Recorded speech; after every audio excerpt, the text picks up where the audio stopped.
Good morning everyone, তোমরা সবাই কেমন আছো? আশা করি তোমরা সবাই খুব ভালো আছো এবং সুস্থ আছো। আর তোমাদের ভালোবাসায় আমরাও খুব ভালো আছি। তো তোমাদেরকে সাথে নিয়ে আর একটা নতুন ব্লগ শুরু করলাম।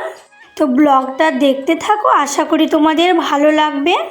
আর ঘড়িতে এখন ওই 6:30 মতো বাজে, আর আমি 6:30 থেকে তোমাদের সাথে ব্লগটা শুরু করলাম। ঘুম থেকে উঠে আমি আগে বাসনগুলো ধুয়ে নিয়েছি, তারপরে এই দেখো রান্নাঘরে এসেছি, রান্নাঘরটা ভালো করে পরিষ্কার করে নিচ্ছি। আর এই যে বেসিনটা, এটাও একটু নোংরা হয়েছিল, সেই জন্য বেসিনে কিছু বাসন ছিল, ওইগুলো ধুয়ে নেওয়ার পরে বেসিনটাকেও ভালো করে মেজে পরিষ্কার করে নিচ্ছি। অবশ্য আমি এটা প্রতিদিনই এইভাবে মেজে পরিষ্কার করে রাখি, তাহলে কি হয় বলো তো, জিনিসটা ভালো থাকে, নষ্ট হয়ে যায় না। ওই জন্য আমি প্রত্যেক দিন এটা পরিষ্কার করি, একবারও করি দুবারও করি ঠিক থাকে না, কিন্তু প্রত্যেক দিন করি। আর আমি ঘুম থেকে উঠে কিন্তু আগে আমার বাসি নাইটিটা চেঞ্জ করে নিই, তারপরে আমি কাজ করতে শুরু করি। আর আমি যেই দিন উঠোনটা ঝাড় দিই সেই দিন আমি বাসি নাইটিটা আগে চেঞ্জ করি না। উঠোনটা ঝাড় দেওয়ার পরে তারপরে বাসি নাইটিটা চেঞ্জ করে তারপরে অন্য কোনো কাজ করি। আর আমি যদি উঠোন না ঝাড় দিই, এই ঘরের এই সব কাজ করি, তাহলে আমি আগে ঘুম থেকে উঠে বাসি নাইটিটা চেঞ্জ করি, তারপরে কোনো কাজ করতে শুরু করি। রান্নাঘরটা পরিষ্কার করে মুছে নেওয়ার পরে এদিকে দেখছো চা বসিয়ে দিয়েছি, আর ওইদিকে দেখতে পাচ্ছ ডিম সেদ্ধ বসিয়ে দিয়েছি। তারপরে চা বসিয়েছিলাম, ওখান থেকে কিছুটা গরম জল তুলে রেখে সেই গরম জলটা, মানে উষ্ণ গরম জল, সেই জলটা আমি খেয়ে নিলাম। আমি প্রত্যেক দিন এরকম হালকা উষ্ণ গরম জল খেয়ে নিই, প্রায় দিনই খাই, কিন্তু হয়তো কোনো কোনো দিন খেয়াল থাকে না বা হয়তো টাইম থাকে না, সেই দিন খাই না, কিন্তু মনে থাকলে প্রায় দিনই খাই। তারপরে চা বানিয়ে এই দেখো চাটা খাচ্ছি। চাটা খাওয়া দাওয়া করে তো আবার অনেক কাজ আছে, সেই কাজগুলো শুরু করতে হবে। মানে যতক্ষণ স্নান না করবো ততক্ষণ তো আর কাজের শেষ থাকে না, একটার পর একটা কাজ থাকে পরপর সাজানো। আর এখন কি বৃষ্টি হচ্ছে, মানে প্রত্যেক দিন বৃষ্টি, এই বেলা ভালো হচ্ছে ওই বেলা বৃষ্টি, ওই বেলা ভালো হচ্ছে এই বেলা বৃষ্টি। বৃষ্টির জন্য জামা কাপড় কেচে মানে শান্তি নেই।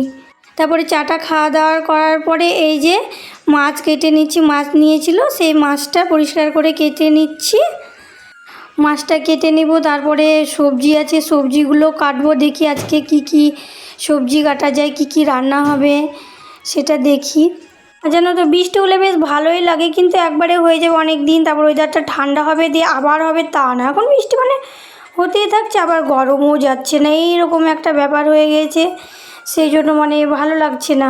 জামা কাপড় কেচে দিচ্ছি, শুকোচ্ছে না, ওই জামা কাপড় আবার মানে বাইরে বাড়ির ঘরের ভেতরে মেলতে হচ্ছে। এরকমভাবে ভালো, জামা কাপড় আবার কেচে দেবো, শুকিয়ে যাবে, একবারে ভাঁজ করে রেখে দেবো জায়গা জিনিস জায়গায়, তা না হলে হয় বলো? আর এবার যেন একটু বেশি বর্ষা তাই মনে হচ্ছে, তাই না? অন্যান্যবার এত হয় না, গেলবার এত কিন্তু বর্ষা ছিল না, এবার প্রচণ্ড বর্ষা মনে হচ্ছে, কি জানি কি হবে। তারপরে এই যে মাছ কেটে এসে আমি সবজিগুলো কাটতে বসে গিয়েছি। আর আজকে আমাদের হবে আলু ভাজা, করলা ভাজা, শাক, মাছের ঝোল আর ডাল হবে। তারপরে সবজিগুলো কেটে দিয়ে এসে আমি একটু সব ঘর বারান্দা সব ভালো করে ঝাড় দিয়ে নিলাম। আর এই যে কিছু সেই দুপাটি ফুলের গাছ, তোমরা চেনো কি জানি না, এই তো এগুলো মা গিয়েছিল মাসির বাড়ি, মাসির বাড়িতে অনেক চারা ছিল, ওখানে দিয়েছে, দিয়ে এনে রেখেছে। আর বৃষ্টির জন্য আমি ধরো এই গাছ বেশি জল পেলে আবার নষ্ট হয়ে যায়, সেই জন্য আমি ভাবলাম আজকে আর মানে ওগুলো লাগাবো না, বৃষ্টিটা একটু ছাড়ুক তারপরে লাগাবো। সেই জন্য আমি ওখানে একটু মাটি দিয়ে জল দিয়ে সিঁড়ির ওখানে রেখে দিলাম, তাহলে ভালো থাকবে। তারপরে স্নান টান সেরে এই যে জামা কাপড় মেলতে চলে এসেছি।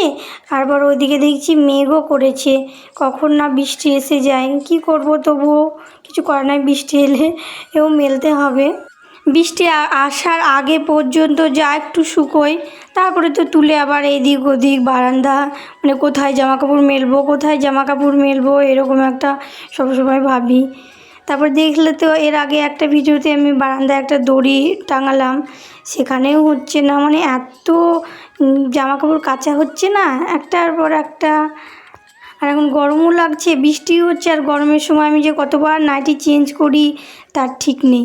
তারপর জামা কাপড়গুলো মেলে একেবারে রান্নাঘরে চলে এসেছি, দেখতে পাচ্ছ হাঁড়িতে ভাত হয়ে গেছে, মানে ভাত রান্না হয়ে গেছে। তারপরে দেখো ডাল হচ্ছে, আর আজকে আমাদের রান্না হয়েছে বললাম তো, এই তো পালং শাক, বড়ি অনেক কিছু দিয়ে, তারপর করলা ভাজা, আলু ভাজা, আর হলো তোমার ওই আমি ডাল করছি আর মাছের ঝোল। দেখতে পাচ্ছ এবার আমি রান্না বান্না কমপ্লিট। এ দেখো মাছের ঝোল, শাক, আলু ভাজা, করলা ভাজা, ডালটা আর আমি নিয়ে দিয়ে আমার খাওয়া হয়ে যাবে। দিয়ে এবার খাওয়া দাওয়াটা কমপ্লিট করে নিলাম। আর খাওয়া দাওয়া কমপ্লিট করে এখন আর কোনো কাজ করব না, এখন একটু শুয়ে রেস্ট করব। তা শুয়ে রেস্ট করার অনেক পরে বিকেলবেলা এখন দেখলাম বিকেলবেলায় ফার্ম থেকে ডিমগুলো আনা হয়েছে, ডিমগুলো সাজানো হয়নি, তাহলে ডিমগুলো সাজিয়ে নিই। তারপর ডিম সাজিয়ে ভাবছি এখন বিকেলবেলা যাই একটু বাগান থেকে ঘুরে আসি। এখন অনেক মুরগি ধরো ঘরে উঠে গিয়েছে, তো এখন গেলে অতটা অসুবিধা হবে না। আর বাগানে যেতে আমার খুব ভালোই লাগে, কিন্তু কি বলো তো ওই যে মুরগি আছে না, ওই জন্য আমরা যেতে পারি না সব সময় বুঝিয়ে শুনে যেতে হয়। আর মুরগি যখন বাইরে ছাড়া থাকে তখন আমরা যেতে পারি না, কেন বলো তো আমাদেরকে দেখে এত চেঁচামেচি করে না, ওই জন্য যাই না। তোমাদের দাদা বকে গেলে।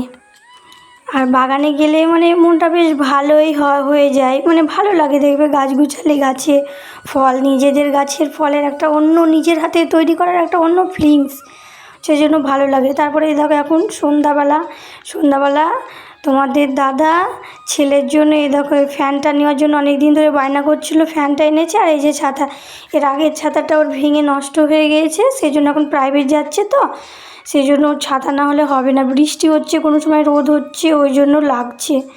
তারপরে আমরা এই দেখো এবার ছেলেকে পড়াতে বসে গিয়েছি, দেখতেই পাচ্ছ। আর রাতে আমাদের রান্না হয়েছে রুটি, তরকারি, ভাত, এগুলো হয়েছে, সেটা তোমাদের সঙ্গে শেয়ার করিনি। তার ছেলেকে পড়া কমপ্লিট করে আমরা খাওয়া দাওয়াটা সেরে নেব। ভিডিওটা আর বড় করছি না। ভিডিওটা যদি তোমাদের ভালো লেগে থাকে তাহলে চ্যানেলটা সাবস্ক্রাইব করে একটা লাইক কমেন্ট করে পাশে থেকো। দেখা হচ্ছে আর একটা নেক্সট ব্লগে। ততক্ষণ তোমরা সবাই ভালো থেকো, সুস্থ থেকো, টাটা।